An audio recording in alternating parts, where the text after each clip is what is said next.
Ladies and gentlemen, good morning, good afternoon, good evening, wherever you are. My name is Zane, and this is Gigantic Rampage Edition. This video is an explainer on what exactly Gigantic Rampage Edition is, and why I think you should care about it, because I really think this game can breathe some much needed life into both the hero shooter and MOBA genre at the same time. So, Gigantic Rampage Edition is a re-release of a 2017 game originally just called Gigantic.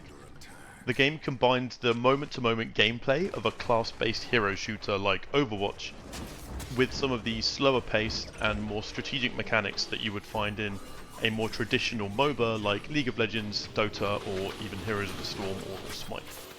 This gameplay, by the way, originally comes from a channel called HSM Gameplay on YouTube, so please go check out the original video as well. The primary game mode of Gigantic is what you're watching right now, and this game mode is divided into two phases. The first phase is all about controlling the map and the control points that you can see in the minimap at the top right of the screen. Both teams of 5 heroes battle it out for control of these points, and then eventually when either team reaches 100 power, which they gain from killing the opposing team or from controlling the points, the enemy team's Guardian then becomes vulnerable, and the team can go and attack the Guardian and bring its health down, and when its health reaches 0, the game is over. So in terms of the UI, we can see we're currently following a hero called Taito the Swift. So down at the bottom, you can see all of the abilities that the character has available to him.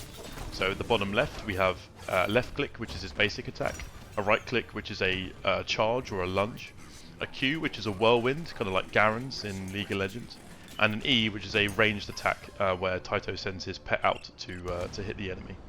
F is the ultimate ability in the middle, which is a dash, which leaves bleeds on enemies that he moves through. You can see Taito's health bar at the bottom left in green, and his stamina bar at the bottom right in blue as well. Up at the top we have the UIs for the teams, so you can see each hero of your friendly and enemy team. And you can also see your Guardian and the enemy Guardian's health as well, so friendly Guardian on the left in blue and the enemy Guardian on the right in red. The two yellow numbers in the top middle of the screen represent how much power each team currently has. So once one team hits 100 power, the enemy Guardian will become available to attack, and that's how the game then progresses.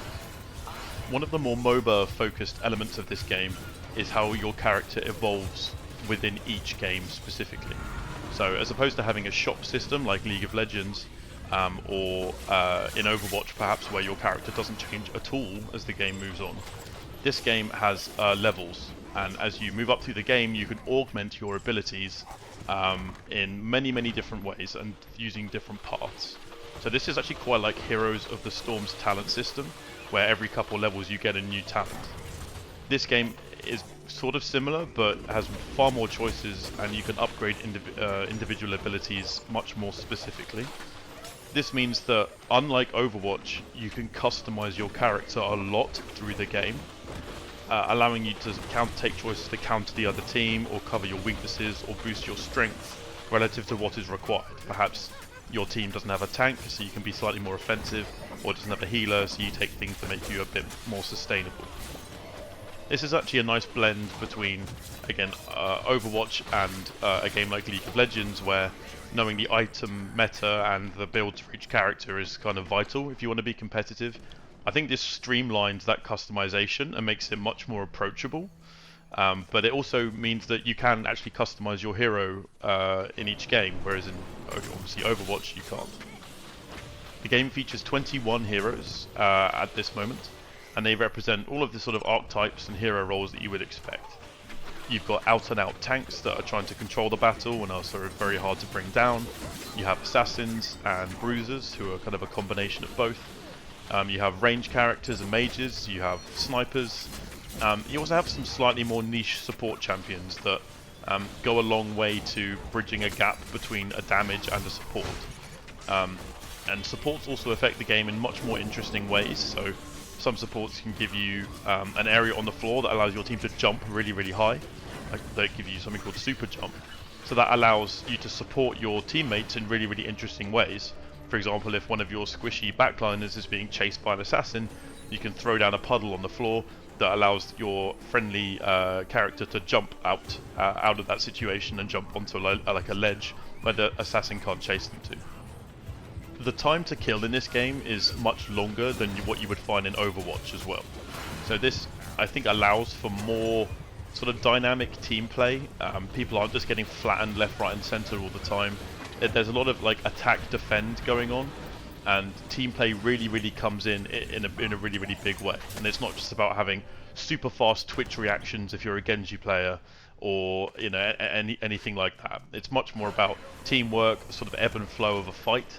There are definitely characters that have a faster paced playstyle, and aim definitely counts, but then there are characters which are sort of much less reliant on that sort of style of gameplay that requires you to have sort of god twitch aim.